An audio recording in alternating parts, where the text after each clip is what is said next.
আসসালামু আলাইকুম ওয়া রাহমাতুল্লাহ। প্রিয় বন্ধুরা, আজ পবিত্র জুমার দিন, রহমতের দিন, মাগফিরাতের দিন।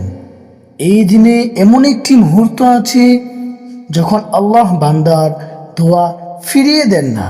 রাসূলুল্লাহ সাল্লাল্লাহু আলাইহি ওয়াসাল্লাম হাদিস শরীফে বলেছেন, জুমার দিনে এমন একটি সময় আছে যখন বান্দা যা চায় আল্লাহ তা কবুল করেন।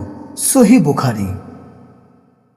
ভাবুন তো, আজ যদি সেই সময়টা আপনার জীবনে চলে আসে আর আপনি যদি এমন একটি দোয়া করেন, তাহলে আপনার জীবনটাই বদলে যেতে পারে।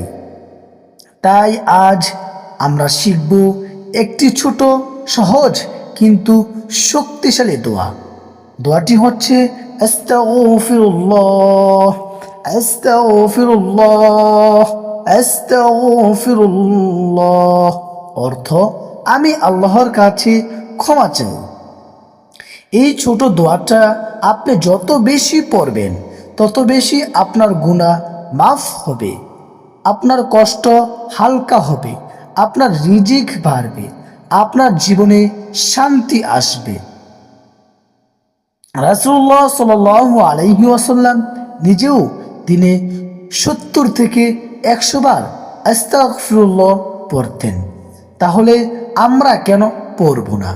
আজ জুমার দিন, আসমানের দরজা খোলা, আপনি চুপি চুপি মনের ভিতর বলুন, আস্তাগফিরুল্লাহ, আস্তাগফিরুল্লাহ, আস্তাগফিরুল্লাহ।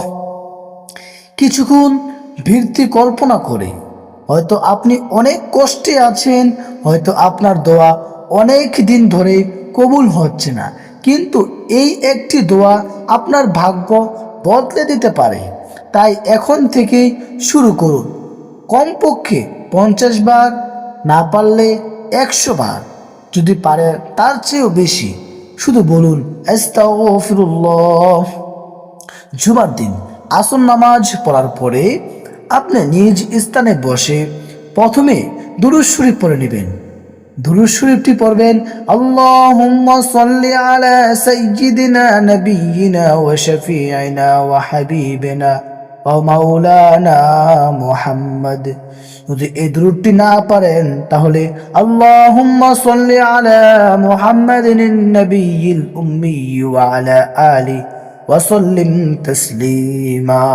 এই দুরূদটি যদি এটিও না পারেন, তারপরে আল্লাহুম্মা সাল্লি আলা মুহাম্মাদ ওয়া আলা আলি মুহাম্মাদ কামা সাল্লাইতা আলা ইব্রাহিম ওয়া আলা আলি ইব্রাহিম ইন্নাকা হামিদুম মাজিদ।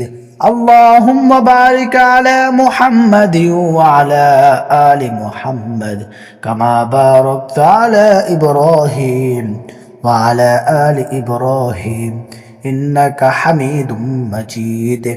যদি এটিও না পারেন, আপনি সাল্লাল্লাহু আলা মুহাম্মদ সাল্লাল্লাহু আলাইহি ওয়াসাল্লাম সাল্লাল্লাহু আলাইহি ওয়াসাল্লাম এইভাবে পড়তে থাকেন। পড়ার পরে আপনি তারপরে আস্তাগফিরুল্লাহ আস্তাগফিরুল্লাহ পড়বেন। তারপরে আবারও দুরূদ শরীফ পড়বেন। দুরূদ শরীফ পড়ে আল্লাহ তাআলার কাছে দোয়া করবেন। শেষ কথা, বিশ্বাস রাখুন, আল্লাহ আপনার কথা শুনছেন আর তিনি খুব দয়ালু। আপনি যদি আজ আস্তাগফিরুল্লাহ পড়েন, তাহলে কমেন্টে লিখুন আমিন, আর ভিডিওটি শেয়ার করে সবাইকে দেখার সুযোগ করে দিন। এর জন্য আপনিও কিছু সওয়াব পেতে পারেন, কারণ দিনী কাজে সহযোগিতা করলেও দিনের সওয়াব পাওয়া যায়। আল্লাহ তাআলা যেন আমাকে, আপনাকে, আমাদেরকে বেশি বেশি পরিমাণে জুমার দিন, জুমা ব্যতীত আস্তাগফিরুল্লাহ পড়ার তৌফিক দান করে। আমিন।